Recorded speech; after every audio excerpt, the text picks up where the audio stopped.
Hello बच्चों, कैसे हैं आप सभी लोग। आप लोगों ने 10th का पेपर अभी अभी 7 बजे दिया है। उस पेपर को आज सॉल्व करके अभी मैं आप लोगों के समक्ष लेकर आई हूं। तो जितने भी बच्चे हमारे हैं सभी लोग इस वीडियो को ज़रूर देखेंगे, क्योंकि आपको इसमें सभी सॉल्व मिल जाएंगे। हिंदी के टोटल सॉल्व आपको मिल जाएंगे, ठीक है। और मैं ज़्यादा टाइम आपका नहीं लूँगी, ठीक है। समय को बर्बाद नहीं करूँगी, क्योंकि आपको अगले सब्जेक्ट की तैयारी करनी है, ठीक है। इसलिए मैं आपका ज़्यादा समय नहीं लूँगी, फटाफट आपको सारे क्वेश्चन के आंसर बताऊँगी, ठीक है। चलिए स्टार्ट करते हैं वीडियो को। तो देखिए यहाँ पर जैसे कि देखिए बोर्ड का पेपर है। मैं आपको 15 मिनट ये सब कुछ नहीं पढ़ाऊंगी, क्योंकि इसके लिए टाइम नहीं है आपके पास। आप सिर्फ एक बार आंसर मिलाइए, उसके बाद दूसरे सब्जेक्ट की तैयारी करना शुरू कर दीजिए, ठीक है। जो अगले डेट पर हो उसकी तैयारी कीजिए। पहला क्वेश्चन है, तो पहला क्वेश्चन में आपका जो इतना सब्जेक्ट दिया हुआ है इसमें सब आपका सही जो है यह है। हंस पत्रिका के संपादक जो है मुंशी प्रेमचंद जी हैं, ठीक है। अगला जो क्वेश्चन है उसको देखेंगे हम लोग। कलम का सिपाही के रचनाकार हैं, तो कलम का सिपाही के रचनाकार हैं अमृत राय, ठीक है। अगला क्वेश्चन देखेंगे, फटाफट ले चलेंगे, आपका टाइम नहीं बर्बाद करेंगे, क्योंकि आपको अगले सब्जेक्ट की तैयारी करनी है, ठीक है। निम्नलिखित में से किसी एक कृति के लेखक का नाम लिखिए। तो मैं आपको सभी कृति के लेखकों का नाम बताऊंगी, क्योंकि आप लोगों ने कौन सा किया है कौन सा नहीं किया है वो तो मुझे नहीं पता है, इसलिए मैं सभी के नाम बताऊंगी, ठीक है। आषाढ़ का एक दिन, मोहन राकेश, क्या भूलूं क्या याद करूं, हरिवंश राय बच्चन, रस मीमांसा, आचार्य रामचंद्र शुक्ल, संस्कृति के 4 अध्याय, ये है रामधारी सिंह दिनकर, ठीक है। आप लोग अपना मिला लेंगे कौन सा कौन किया है। सूरज का 7वां घोड़ा, ठीक है, सूरज का 7वां घोड़ा धर्मवीर भारती ने किया है, ठीक है। उसने कहा था जो है यह कहानी है, ठीक है। अगला क्वेश्चन हम लोग देखेंगे, रीतिबद्ध काव्यधारा के किन्हीं 2 कवियों के नाम लिखिए। तो इसमें जो बच्चा पेपर दिया है वह गलत लिखा हुआ है, ठीक है। आपको ये नहीं लिखना था, ग्वाल कवि और भिखारी दास लिखना था, ठीक है। रीतिबद्ध कवि ग्वाल कवि और भिखारी दास, केशव दास और मदिराम ये सब रीतिकाल के कवि हैं, ठीक है। अगला क्वेश्चन, छायावाद की किन्हीं 2 मुख्य विशेषताओं का उल्लेख कीजिए। तो नारी सौंदर्य, प्रकृति चित्रण और प्रकृति प्रेम, ठीक है। 2 ये मुख्य विशेषताएं हैं छायावाद युग की। अगला, प्रिय प्रवास के रचनाकार का नाम लिखिए। तो प्रिय प्रवास के रचनाकार का नाम है अयोध्या सिंह उपाध्याय हरिऔध, ठीक है। गद्यांश आ गया है। यह गद्यांश आपका कुसुम का ज्वर सबसे भयानक होता है, यह केवल नीति और सद्वृत्ति का ही नाश करता है। जो पढ़ाया वही आया, ठीक है। जो पढ़ाया था आप लोगों को वही यहाँ पर आया है, तो इसलिए इसको अगर आप लोगों ने पढ़ा होगा तो सारे के सारे क्वेश्चन यानी 70 नंबर पक्के करके आए होंगे। यह आपका मित्रता पाठ से लिया गया है, ठीक है। आचार्य रामचंद्र शुक्ल ने इसे लिखा हुआ है, मित्रता पाठ से है, आचार्य रामचंद्र शुक्ल ने लिखा है, ठीक है। चलिए अगला देखते हैं। 3 प्रश्न इसके दिए हुए हैं, तीनों प्रश्न का आंसर आप लोग जरूर दिए होंगे, ठीक है। अजंता पाठ से है, ठीक है, मिला लेंगे अपना। अजंता पाठ से है, इसके लेखक जो हैं भगवत शरण उपाध्याय हैं, भगवत शरण उपाध्याय हैं, ठीक है। अगला क्वेश्चन देखेंगे, 3 क्वेश्चन इससे भी हैं जो आप लोगों ने किए होंगे। चौथा जो है इसको देखेंगे, शीश जटा और बाहु विशाल विलोचन लाल तिरछी सी भौं है।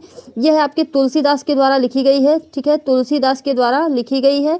और वन पथ पर, ठीक, धनुष भंग और वन पथ पर दोनों लिखे हैं।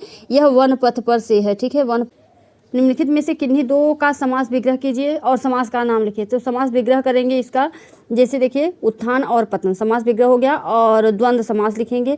चौराहा का 4 राहों का समूह, यह समास विग्रह हो गया, और द्विगु समास लिखेंगे, ठीक है।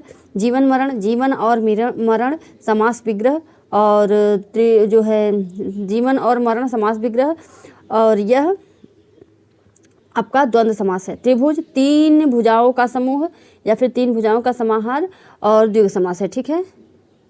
अपना आंसर मिला लेंगे। निम्नलिखित में से किन्हीं 2 शब्दों के 2-2 पर्यायवाची लिखिए। तो बादल का अम्बुद नीरद होगा, और पुत्री का जो है आपका बेटी, और पुत्री का बेटी धैर्या, ठीक है, जो भी लिखें। गणेश का गणपति गजानन लंबोदर, कमल का अम्बुज नीरज सरोज, जो भी आपको सही लगे अपना लिख लीजिए, लिखे होंगे, ठीक है। और इसका देखिए, धुआं का धूम्र, तत्सम शब्द जो है धूम्र होगा। तालाब का तड़ाग होगा, और जेठ का ज्येष्ठ होगा। आग का अग्नि होगा, ठीक है। अगला, निम्नलिखित में से किन्हीं 2 में संधि विच्छेद कीजिए, संधि का नाम लिखिए। तो संधि विच्छेद जैसे प्रति का प्रतिधन 1, ठीक है, प्रतिधन 1, तो यह प्रत्येक हो गया। और संधि यह है आपकी यण संधि, ठीक है। स्वागतम भी सुधन आगतम, ठीक है, सुधन आगतम यण संधि है, ठीक है। अगला, तथैव, यहाँ देखिए तथैव तथा धन एवं आपकी यह कौन सी संधि है? वृद्धि संधि, ठीक है, वृद्धि संधि। अगला पित्राज्ञा, पितृधन आज्ञा, वृद्धि संधि यह भी है, ठीक है। और यह देखिए निम्नलिखित शब्दों में से किसी एक शब्द का पंचमी विभक्ति एवं बहुवचन रूप लिखिए। तो आपको मैं बता दूं पंचमी विभक्ति जो है और बहुवचन में आपका मधुभ्यः, और यह देखिए मैं आपको बता दूं मधुभ्यः, ठीक है। इसी तरह से नदीभ्यः और फलभ्यः, मतिभ्यः, ठीक है। चारों का इस तरह से पंचमी विभक्ति लिखेंगे। उसके बाद धातु लकार को लिखेंगे, ठीक है। जैसे एक आपका पूछा है अपठ्याम धातु लकार, धातु और लकार लंग लकार पुरुष, ठीक है, और उत्तम पुरुष और वचन बहुवचन, ठीक है। इस तरह से लिखेंगे सभी का। उसके बाद राम घर जाता है, ठीक है। राम गृहम गच्छन्ति, विद्या विनय देती है, विद्या विनयम ददाति, वह किताब पढ़ती है, सह पुस्तकम पठति। और वाराणस्या एक प्रसिद्ध धार्मिक नगरी है, तो वाराणस्या एक प्रसिद्धम धार्मिक नगरी अस्ति। यमुना के तट पर एक गांव था, तो यमुना तटे एक ग्रामीण आसीत, ठीक है। और 11वां प्रश्न सब जो है आपका निबंध से आता है। किसी एक विषय पर आपको निबंध लिखना है, चाहे आप आतंकवाद की समस्या पर लिख देंगे, चाहे जनसंख्या नियंत्रण पर, चाहे पर्यावरण प्रदूषण, या फिर मेरा प्रिय कवि, जो आपके कवि प्रिय हो उनके बारे में कुछ लिखेंगे। उसके बाद लास्ट क्वेश्चन जो होता है खंड काव्य से होता है। आपको कोई एक खंड काव्य करना होता है, ठीक है। किसी एक के, ठीक है, किसी एक खंड काव्य के एक उत्तर देने होते हैं, तो आपको किसी एक का उत्तर देना होता है, आपको वही आंसर देना है। 3 नंबर आपको यहाँ से भी मिल जाएंगे। हाँ, अपने जिला के अनुसार ही खंड काव्य करें, ठीक है। वीडियो की जानकारी अच्छी लगी हो तो लाइक शेयर जरूर करें, ताकि सभी लोगों को इसका हल मिल जाए, ठीक है, हिंदी के पेपर का हल मिल जाए। और चैनल को सब्सक्राइब कर लीजिए, क्योंकि इस तरह की वीडियो आपको हमेशा मिलते रहे, इसलिए चैनल को सब्सक्राइब कर लेंगे। धन्यवाद बेटा। अगले पेपर के लिए बेस्ट ऑफ लक।